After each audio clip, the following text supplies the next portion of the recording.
Ngiyababingelela abantwana abengcwele. Amen. Inkonzo yasekuseni bayiphathela umfundisikazi Nkosi Mbusisi. Amen.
Ngiyababingelela abangcwele.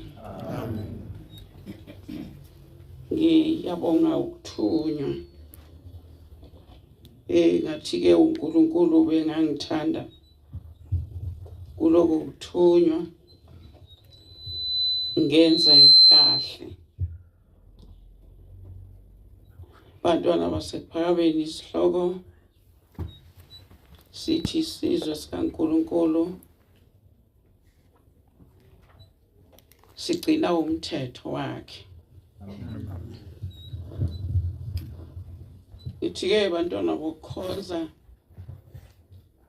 ukuba isizwe sikaNkulunkulu akusiyona into eshibhile, into edura kabi engasiyona eyehlela bani nobani. Baningi abantu abaye balalele iy'nkonzo ezaleli bandla bathatheke bafise ukuthi nabo babe kuleli bandla, kodwa kutholakala ukuthi uNkulunkulu akabakhethile ukuthi babe isizwe sakhe. Noma umuntu esengenile uma engakhethiwe uzophinda aphume futhi, ngoba akakhethwanga umnikazi wenhlangano.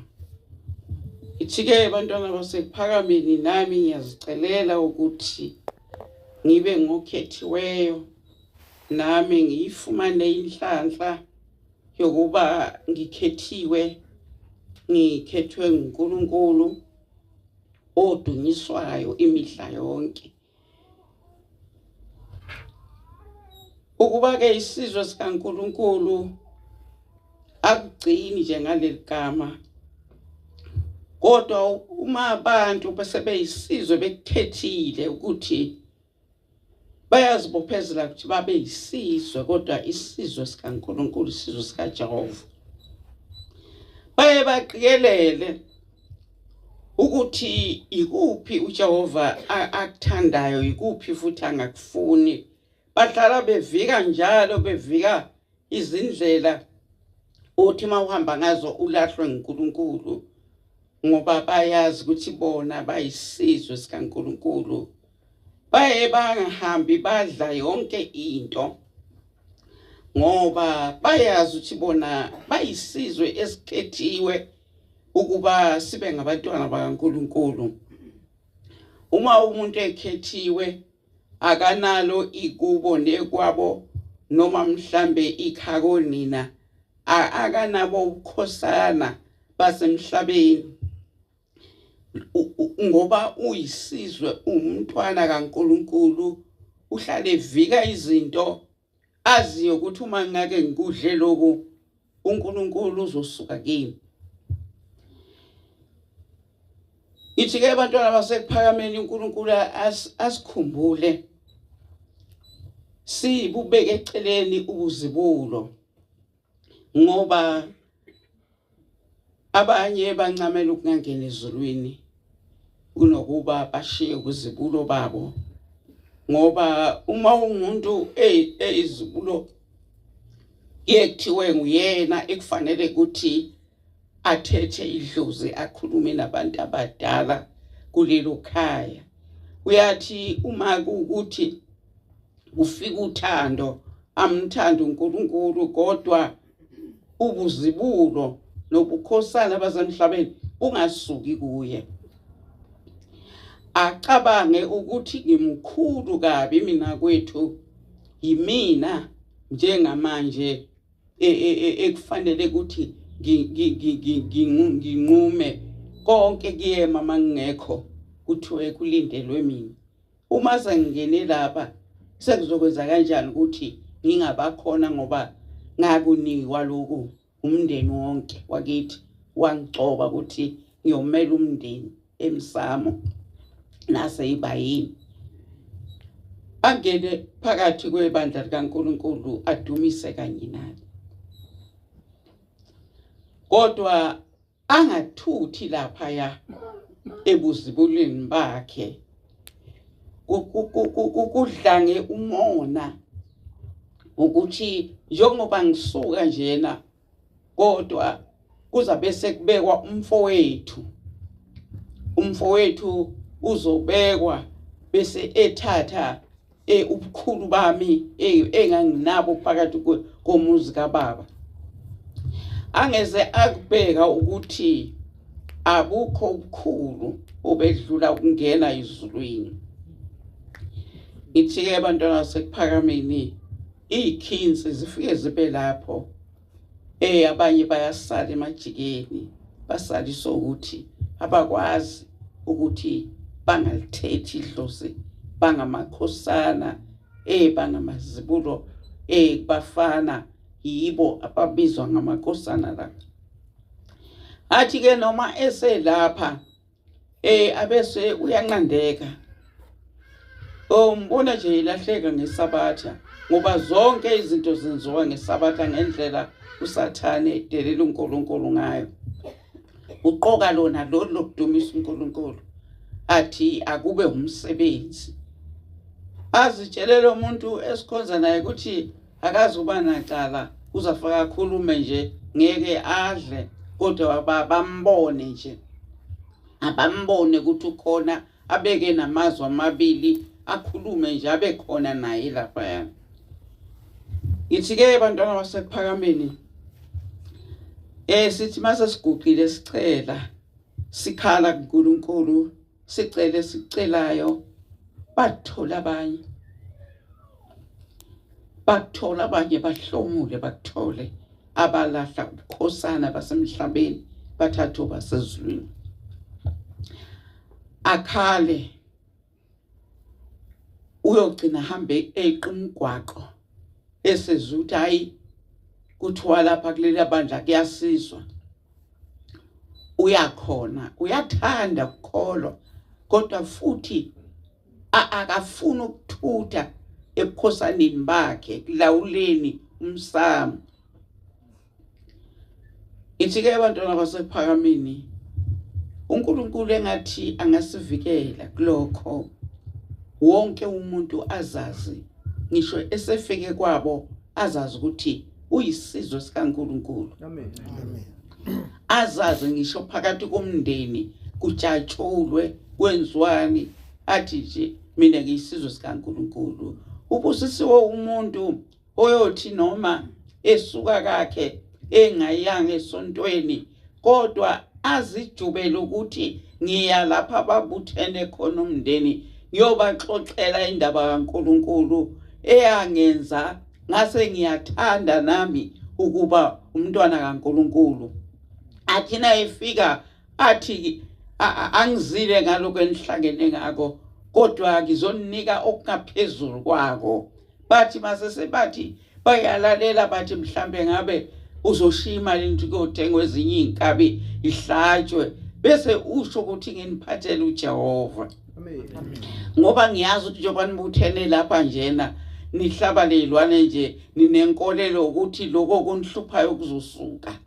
Kodwa nginilethele uJehova ngoba konke kuyize lokho enikuzelela kuyize leze ngininikeza uJehova bese ubayitshela ushumayela ubayitshela ukuthi ilanga lanamhlanje na ilanga lokukhonza uNkulunkulu nami ngithena ngizomkhonza ngokukhuluma nani nginichazele ngaye. Bantwana basekuphakameni njengoba enza umfundisi umtshali wathina akazi ukukhuluma kodwa uzothi manxa sebesondela sebayilayini beya kulesi sangoma esasihlobene naye kodwa besefaka iCD lika Baba Melusi elithi njena isangoma uShembe wathi singavunyelwa ukungena eThempelini. Manje abantu bagcina sebayingaza kwathiwa siyisihlalo sikaSathane sijoba silapha nje sizokona bangabe basazi ukuthi bayeni kulesade bezekuso ngoba liyaphela isithi liphinde liqale phansi. Ngithi ke bantwana basekuphakamini engathi uNkulunkulu ubengasithanda njengezitshalo ngoba uma utshalile awupheli lapho utshale khona uyobheka ukuthi kusenjenga izolo yini ngoba bogcina uhlakulile kusenjalo yini ngoba usuku uyithanda lezitshalo udinga ukuthi zivuthwe uvune udle noma udayise. Ngithi ke uNkulunkulu akasithande nje ngazo asihlole njalo ama isebona ukuthi ngathi selikhona isango elivulekayo ukuze lo nomubi angene. uNkulunkulu alivale njengoba bengikade ngishilo nasevini eliphelile ukuthi isitha sihlala enhliziyweni yomuntu sibe sesimenzisa izinto ezizokwenza ukuthi uJehova asuke kuye. Siyingozi kakhulu masike sangena sahlala kuwe. Kungcono uma usasibhenguza ngomthandazo mase sesike sangena sahlala kuwe kusuze kuyingozi kakhulu. Ngoba siyakuthuma ngisho ukuthi uthuke yena uNkulunkulu wakudala. Ngoba sihleli kuwe singaphakathi kuwe, udla naso, uphuza nasamanzi, naso okudlayo siyakudla, okuphuzayo siyakuphuza ngoba sikuwe. Ngithi-ke abantwana basekuphakameni ukuba isizwe sikaNkulunkulu akugcini ngalokho, kodwa uNkulunkulu uyasibheka lesi sizwe ukuthi njengoba seyisizwe sakhe senza njani phakathi kwabantu, sihamba kanjani. Abanye bethu baphethe emisebenzini uNkulunkulu ababusise ngayo ukuthi bakwazi ukuthi babe nemisebenzi bese bagcina bebakhulu baphatha abanye abantu. Nakuyo imisebenzi uNkulunkulu asiphe yona wasikhulisa wathi asibe bakhulu phezu kwabanye. Nalapho futhi uNkulunkulu usuke ekubheka wena uyisizwe sakhe ukuthi labantu abangaphansi kwakho ubaphatha kanjani. Usakhumbula yini ukuthi wena uyisizwe sikaNkulunkulu?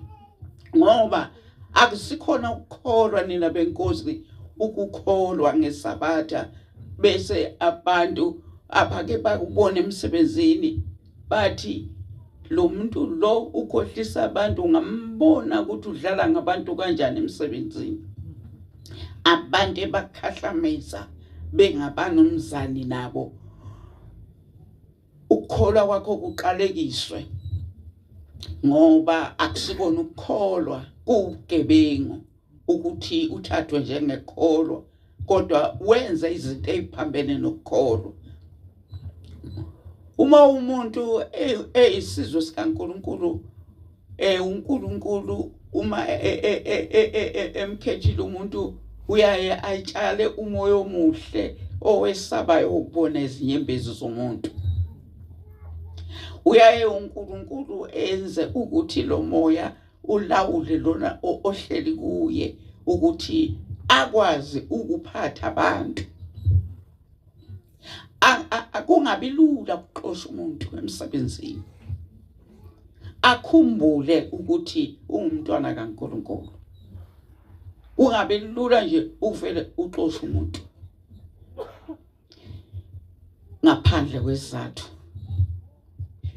Yiba ngumntwana kaNkulunkulu nasemabhizinisi nakho. Yiba ngumntwana kaNkulunkulu nasegcekeni kwakho. Yiba ngumntwana kaNkulunkulu nakomakhelwana bakho. Akungasho wena, kodwa abantu abasho ukuthi lo muntu lona ungumNazaretha kaNkulunkulu. Ngoba leli gama liyosimangalela phambi kwaJehova uma kuwukuthi mhlambe sikulo nje ngoba sicashile, kodwa asiwona amaNazaretha kaNkulunkulu. Kodwa engikwaziyo kuleli bandla, uma umuntu engasiyena umntwana kaNkulunkulu, engasiye umNazaretha kaNkulunkulu, engumNazaretha nje womhlaba, akahlali lapho uyahamba. Ngisho noma ngaba akaxoshwa uvela ayisusele yena intuli.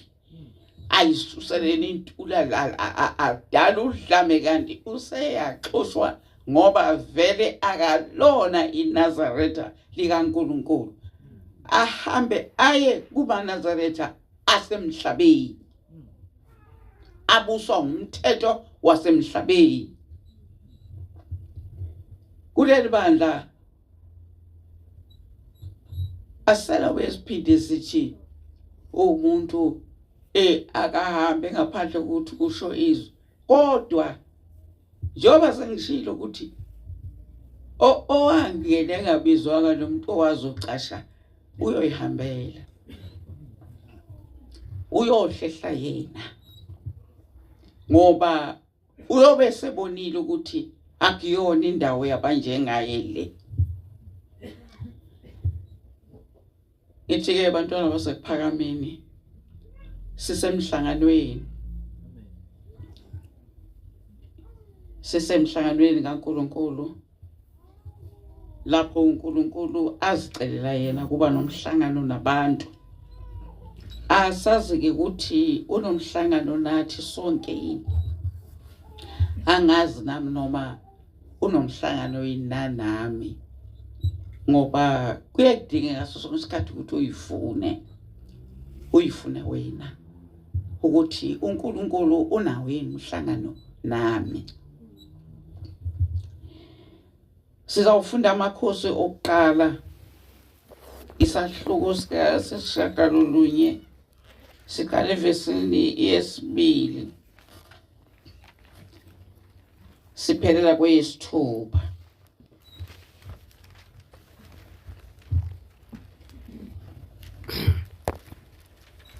Incwadi yamakhosi okuqala isahluko 9 kusuka evesini lesi-2 kuya kwelesi-6.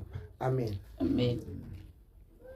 uJehova wabonakala kuSolomoni ngokwesibili njengalokho ayebonakale kuye eGibeyoni.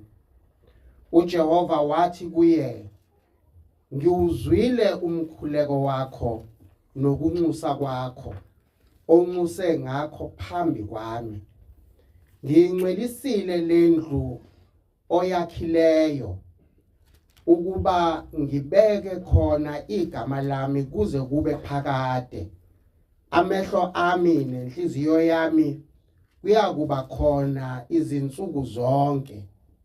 Wena-ke uma uyakuhamba phambi kwami njengokuhamba kukaDavide uyihlo, ngenhliziyo engenacala nangobuqotho, ukuba wenze konke engikuyale ngakho, ugcine izimiso zami nezahlulelo zami. Ngiyakusimisa isihlalo sobukhosi sombuso wakho kwa-Israyeli kuze kube phakade, njengalokho ngasho kuDavide uyihlo ukuthi akuyukunqunywa muntu kuwe esihlalweni sobukhosi sakwa-Israyeli.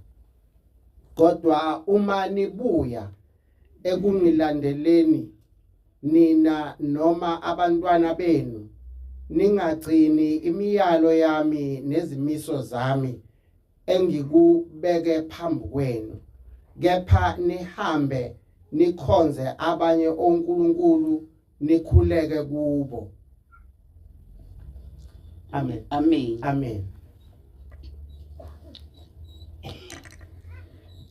Abazwe bantwana sephakameni akukho okwasho ngishembe okungasho uNkulunkulu. Siyezwa lapha abantwana benkosi ukuthi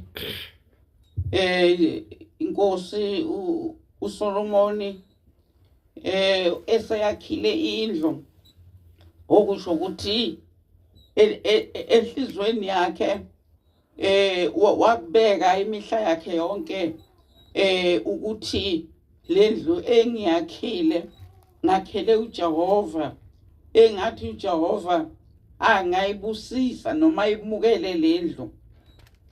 Kuyazwakala ukuthi wayethandaza bantwana basekuphakameni, ngoba uzwakala uJehova esekhuluma ethi uzwile umkhuleko wakhe ekanye nokunxusa kwakhe. Uyamtshela ke ukuthi useyayingcwelisa lendlu, uzawubeka igama lakhe, kodwa futhi uyasho laphayana ukuthi uma uzokwenza lokhu, uma ngabe ehambile ngezimiso zikaJehova njengoyise uDavida, uthi futhi kodwa uma ngabe niyobuya ekulungeni ekulandeleni nina noma abantwana benu, uthi ke uJehova angeke asaba uNkulunkulu wabo. Uma ngabe benqandeka naye uNkulunkulu uyonqandeka. Ngithi ke bantwana basekuphakameni kuyazwakala ukuthi uma ngabe ukhuleka uNkulunkulu ugcina ekuzwile ukuthi uthini. Uma ukhala kuye ngezikhathi zonke uthole ikhona umbize uNkulunkulu uhlupheke njengalenkosi eyathi ekuhluphekeni kwayo yayingahlupheki ngoba ingenalutho kodwa yayihluphekele ukuthi uJehova uyayimukela indlu nanokuthi yakhela uJehova indlu eyisimangaliso. Kodwa noma seyakhile kodwa yahlupheka ngoba kuyazwakala ukuthi yayilokhu imbiza uNkulunkulu wayo kwaze kwafika lapho uJehova esho khona ukuthi usewuzwile umkhuleko wayo lenkosi wase futhi esho ukuthi lokho okucelileyo lendlo sengiyingcwelisile sengizobeka igama lami kuyo ngoba uma indlu isinegama likaNkulunkulu ulapho bantwana basekuphakameni ezikhathi zonke amaNazaretha noma ungayapi uzoyifica indlu lendlu lena egcinelwe ukuthi igama likaJehova uma kuvela ukuhlupheka ohola ibandla uyongena kulendlu abese khuluma noJehova ethula inhlupheko ethula izifo ezihlasela abantu abese uJehova uyezwa ngoba igama lakhe lisuke likulelo gumbi likuleyo ndlu bezwa ukuthi ke igumbi lapha ekuphakameni. Uma ngabe ungazi lutho ngenkolo yobuNazaretha ungahle uthi kunendlu ekungavulwa kuyo kungenzeka ukuthi kukhona into efuyiwe njengoba ke babesho abanye engisho ukuthi ke indlu enegama likaJehova kungena umholi kuphela osuke eyonxusela isizwe sikaNkulunkulu eyobikela umnikazi waso ukuthi siyakhala isizwe ngaloku nangalokho. Akungeni noma ngimuphi umuntu noma ngabe ukholwa kulelo bandla kodwa kumiselwe kuba kungena umholi kuphela ngoba yena ungumpristi omkhulu njengoba noJehova uma esefikile uyaye akhulume nabo abapristi abakhulu ngoba uyazi ukuthi uthume bona kubantu. Ngaloko ke bantwana basekuphakameni abantu baye bafuna ukuthi bavulelwe bangene nabo kulelo gumbi ngoba kufanele kube khona indlu engavulwa kodwa iqiniso lonke akulona iqiniso ukuthi ayivulwa iyavulwa phela nje kuhlala kuvaliwe ngoba ngeke uhlala ungavali ngoba uma kuukuthi abantwana bayangena khona yonke indawo egumbini lapho kungena khona ngisho ungafunda iBhayibheli uyokuzwa emlandweni wasemandulo ukuthi isizwe sikaNkulunkulu sasinayo lendlu sasiphila kanjani yayihlala ivuliwe yini. Uyothola ukuthi ngisho naye umpristi akangenelisa futhi kuyo ungena makunesizathu ngoba inegama likaJehova. Ngalokho kufanele kubikwe kuyo leyo ndlu kubikele uJehova ukuthi ukhona okungahambi kahle esizweni sakhe. Ngithi ke bantwana basekuphakameni isizwe esihle ngesigcina umthetho kaNkulunkulu bantwana basekuphakameni kuye kube njalo kubantu bathi akungenwa ngani kulendlu kanti inkolo yobuNazaretha ihlukile ayifani nezamabandla wonke lapho yonke into ifanana khona lapho yonke into ilingana khona. Akulingani la kuleli bandla kukhona okude khona okufishane kukhona ofinyelela kuko ngezikhathi zonke kukhona okunye onqatshelwa ukuthi ufinyelele khona ngoba kusuke kungafuni wena kodwa ukhona umuntu obekiwe ukuthi aye khona lapho. Engisho ukuthi ke bantwana basekuphakameni sisizwe sikaNkulunkulu nathi siphokophele ukuthi ngenye imini uNkulunkulu osipha amandla nathi sewuyakha indlu eyisimangaliso sakhela uNkulunkulu nathi sizaba yibo abayocela abayomnxusa uJehova uthi Nkosi sesiyakhile indlu noma ngiyakhile indlu Nkosi kodwa manje ngiyacela baba ukuthi uyamukele lendlu uNkulunkulu uyamukele lendlu nathi siyakholwa ukuthi ngenye imini nathi usayophendula lo Jehova athi sayizwile umthandazo wethu asitshele nokuthi useyibusisile leyo ndlu uselibekile igama lakhe kuyo nathi sibe nalelo fa lokuthi sesinayo indawo lapho uJehova azibekele yena igama lakhe kuleli namandla akhe abakhona kuleyo ndlu ngoba inegama lakhe agcinwe lapho namandla akhe. Amen. Ngithi ke bantwana basekuphakameni uNkulunkulu akasize singahawukeli lutho olunganakusezulwini singahawukeli lutho bantwana basekuphakameni njengoba namhlanje na kuyisabatha nje futhi kungumhlangano labantwana bethu sibafundise ukuthi bangahawukeli lutho phela into efuneke bayahawukele kufanele bahawukele ukukholwa bahawukele ukuba isizwe sikaNkulunkulu. Amen.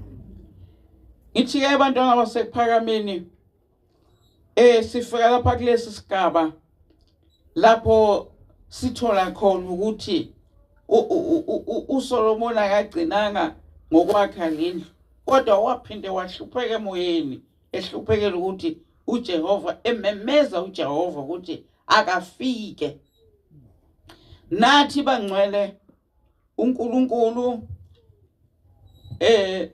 sesike sammemeza nina benkosi sammemeza khona kulendlu samemeza sicela kuNkulunkulu ukuthi akasivikele asivikele ekufeni okwakubhuqa wonke umuntu sakhala ngoba saseyisizwe sikaNkulunkulu uNkulunkulu wezwa ngoba siyisizwe sakhe sikhala sithi naba bantu bewa ngapha ngapha siyacela ukuthi usivikele njengaloko sasicelile uphawu lwakho wasinikeza ngempela abantwana basekuphakameni ukufa kwasigeka uJehova kanqabanga kusinikeza uphawu kodwa wasinika ngoba kwafike kwasigeka kwathatha abangaphambili nabasemuva sasala thina lapha ngaphakathi sasala nje sinjena sasala siyingcosane sinjalo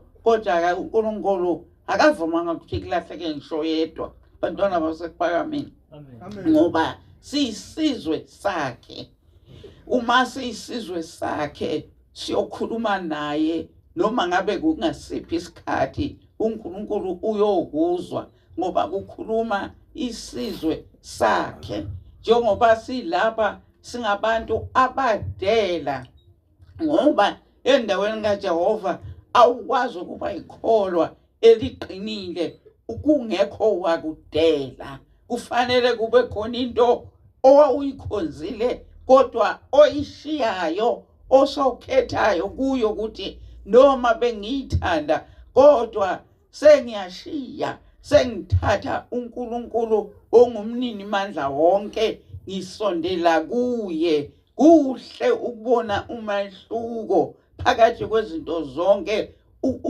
uhlanganise uhlukanise ubone ukuthi uma ngabe ngiqhubeka ngalokho ekupheleni kuzoba njani asinayo ke thina isizwe semnyama inhlanhla yokukhumbula ukuphela asivamile nje ukuthi siyibuze ukuthi ekupheleni ngoba iyona nto ekufanele ukuthi ibuse kakhulu kithi ukuthi into mayizoba yinhle kodwa ngale kupheleni ihamba kanjani khona lapho engiphikelele khona nayo bangifika khona izawusizakala yini ngayo uma uthola ukuthi lento yinhle kodwa ubuhle bayo buphelela khona lapha kulelizwe kufanele uma umntwana kaNkulunkulu ubese unqandeka bese ufuna into engapheli ezoba nawe la iphinde ibe nawe naphambili. Ngithi ke bantwana basePhakameni lapha sinikiwe ukuthi sifundise sigunyaziwe ukuba sifundise nabantwana bethu ukuthi bazi ukuthi ekuhluphekeni sibiza uJehova nasekubuseni kwethu sidumisa yena ngoba siyisizwe sikaJehova, asisona isizwe nje samakhosi lapha emhlabeni kodwa siyisizwe sikaJehova. Into esiyidikela kakhulu ukugcina umthetho namasiko asezulwini abekwe nguJehova ukuthi siwagcine, njengoba echaza nje lapho ukuthi uma ninqandeka emthethweni wami, uNkulunkulu uchaza ukuthi naye uyonqandeka. Akusekuba kuhle naleli gama uyolisusa, leli gama abesalibeke lapha kule ndlu asusa ngoba sebenqandekile. Ngithi-ke bantwana basePhakameni, inhlanhla engaka esitholile ekuthenxa uSathane ejabula ethatha ubukhulu egabisela uNkulunkulu ngamandla akhe, wathi angena saphambana naye, wathi angena nemithwalo yakhe engena lapha phesheya lapho esibuya khona, saphambana naye esangweni ngoba uNkulunkulu wayesesikhethile athi phumani nina ngoba niyisizwe sami. Baphuma bakhethiweyo.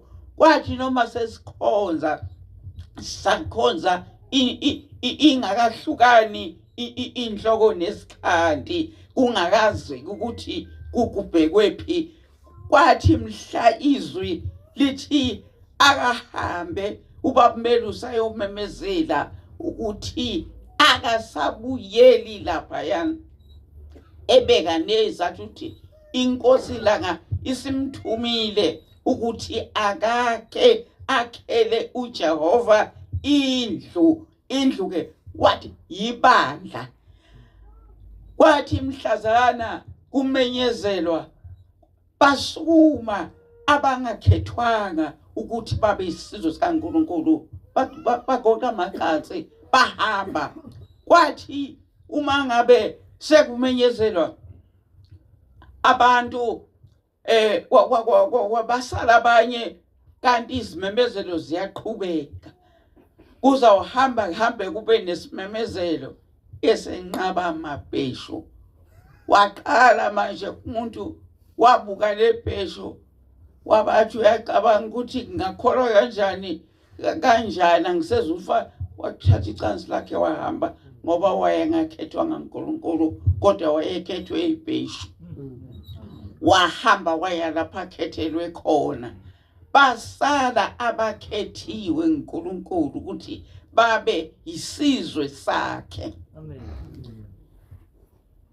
Wathi mawushaya isikhathi somhlangano,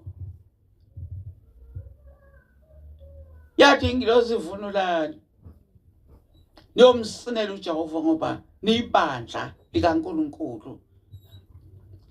Bantwana basePhakameni savunula, sasina, sisina esigangeni eduze komgwaqo lapha ababengafika bavulele nje inhlamvu basiqede sonke, kodwa sasina sisinela uJehova. Ababenayo imvunulo bayilanda imvunulo yabo bavunula, kwathi ababengenayo bacela ukuthi babe nayo ngoba emgidini oqala abakhona amabheshu, kodwa olandelayo anqatshwa kwathiwa wasadingeki amabheshu ngoba ukuba khona kwawo kuzovimbela ezinye izizwe ukuthi zingakwazi ukuthi zingene ngoba azizukwazi ukufakela amabheshu. Izizwe zazi ukukhonza uNkulunkulu kuphela kodwa azikwazi izizwe ukuthi zigqoke amabheshu. Wasisiza uNkulunkulu ngokusithumelela ingilosi ezonqabela abantu bakuleli bandla ukuthi bangaphindi babonakale befaka ibheshu. ngabe na yithi laba ngabe sisenkingeni ngoba ibheshu aligcini nje ngokuba ibheshu, kodwa liyawamema namakhosi ukuthi asondele ngoba amakhosi ayabona ukuthi kugcinwa umthetho wawo ngoba naleli bandla leli ligqokise okwawo okwesizwe sawo. Ngalokho ake sayombondana laphayana ngoba ajabulela ukukhonzwa futhi ajabulela ukugcinelwa amasiko. Akusikaneni ukuthi uyobe ekhethiwe umuntu oyinkosi oyoza afike lapha athi uyayikhetha inkosi, kodwa into eyenza ukuthi amakhosi ageleze njengomfula eyalapha adonswa yibheshu ngoba abona ukuthi ubukhosi bawo buzodunyiswa ngoba kugqokwe imvunulo yawo.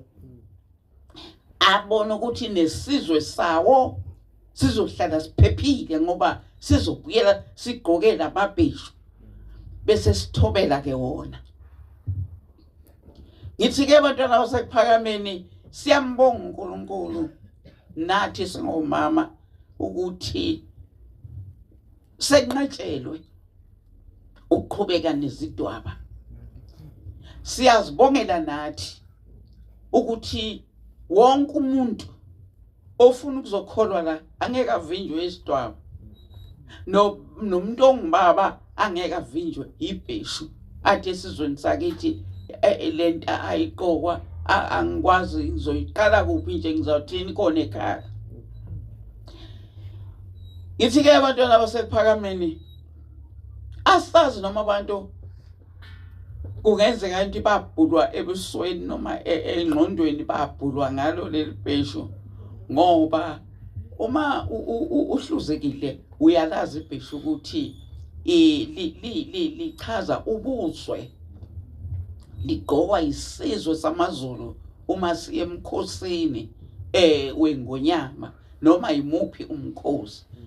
Ungake uyibuza ukuthi wena esizweni sakini noma umSuthu noma umXhosa noma ngabe umNtswana noma uyini, ungake uzibuza ukuthi awekho yini amasiko eninawo esizweni sakini.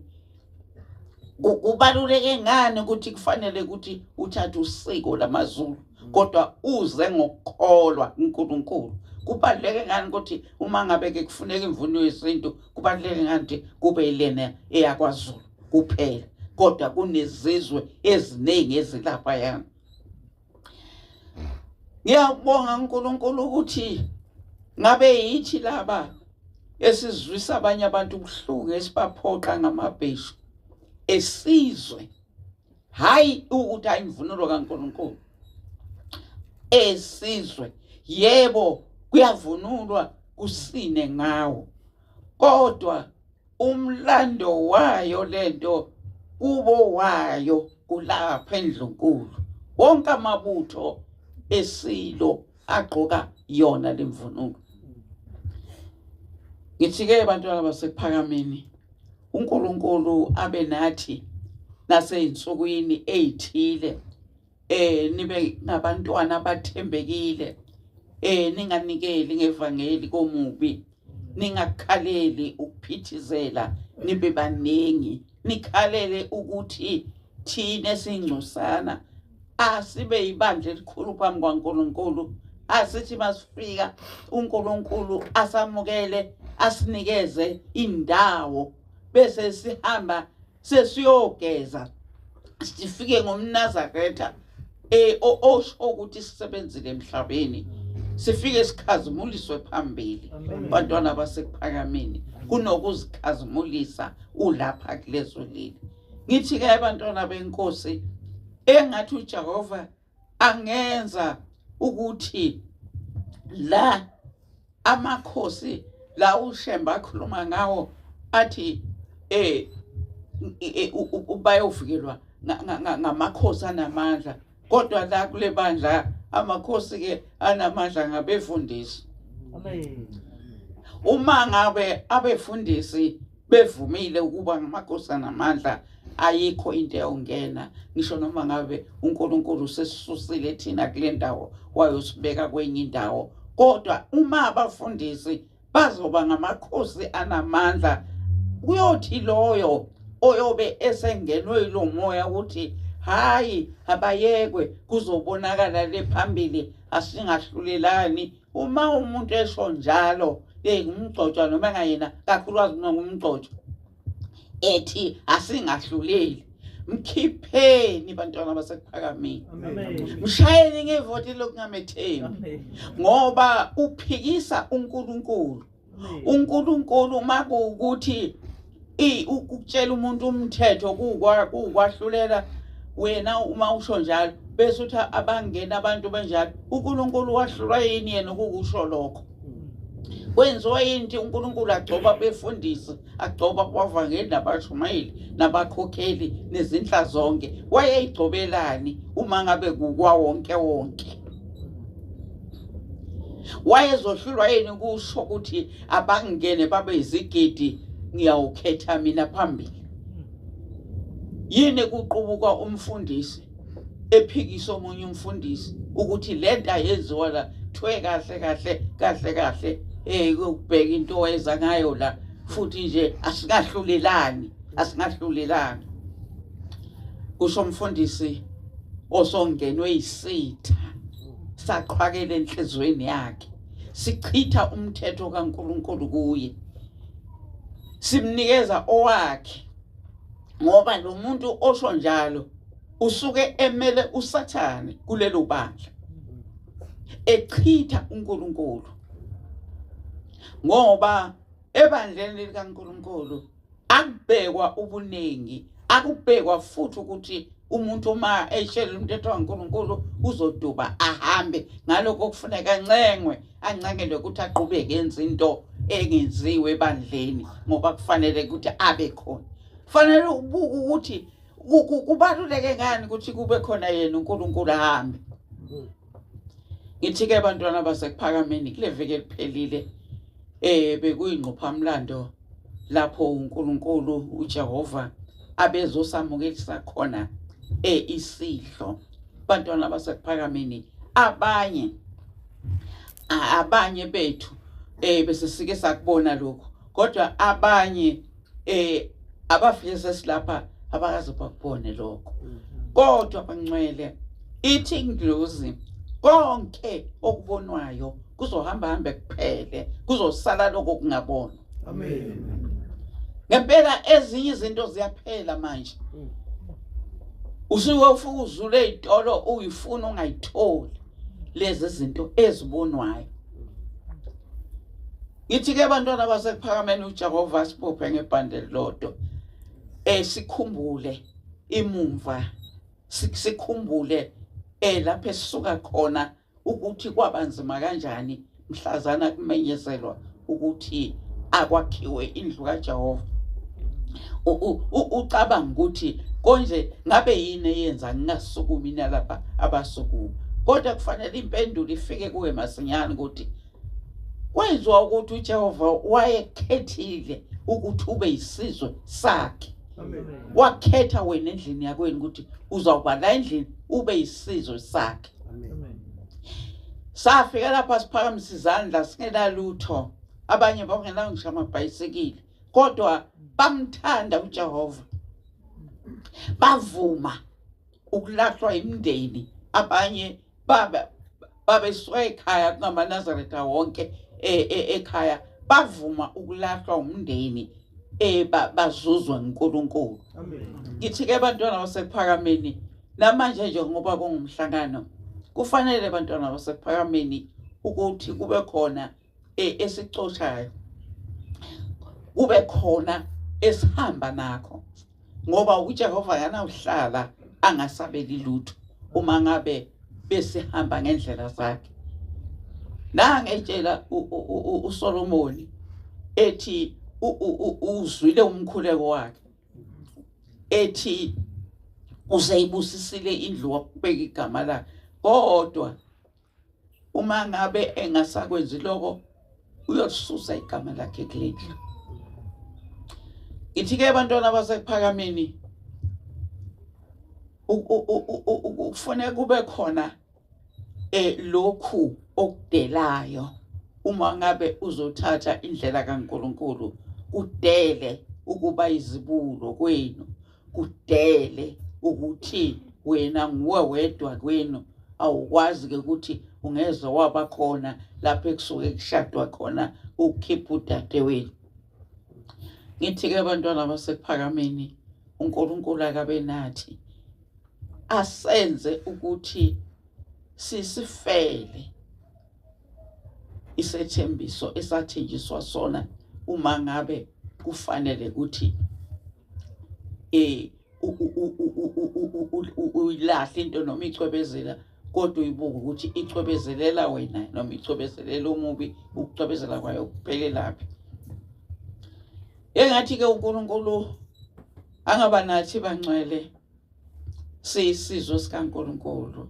Isihloko sithi isizwe sikaNkulunkulu sigcina umthetho wakhe uNkulunkulu. Amen. Noma ngabe yilesingakhi, noma ngabe iyiphi inyanga, noma ngabe kunini, sigcina umthetho wakhe. Ngithi-ke abantwana basePhakameni ilawo amazwi uNkulunkulu abengivumele ukuba ngiwabeke phambi kwenu. Inkosi ibusiseni kuzwini.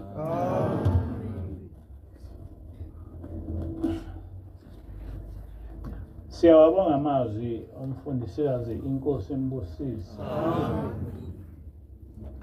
Ngenkathi ngisebuhleni sisesebuhleni nomfundisikazi.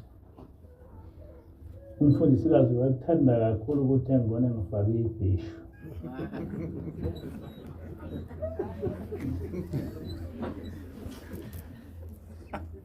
Okusetshenzisweni ngaphambili kwalokho ngangalifaki mina ibhishu. Kodwa umfundisikazi wakuthanda ukuthi engibone ngifake ibhishu. Kodwa kwafika ingilosi. Yathi ingilosi,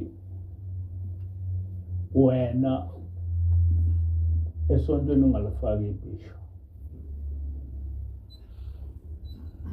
Nangaye ungalifaki ibhishu ngisesebuhleni.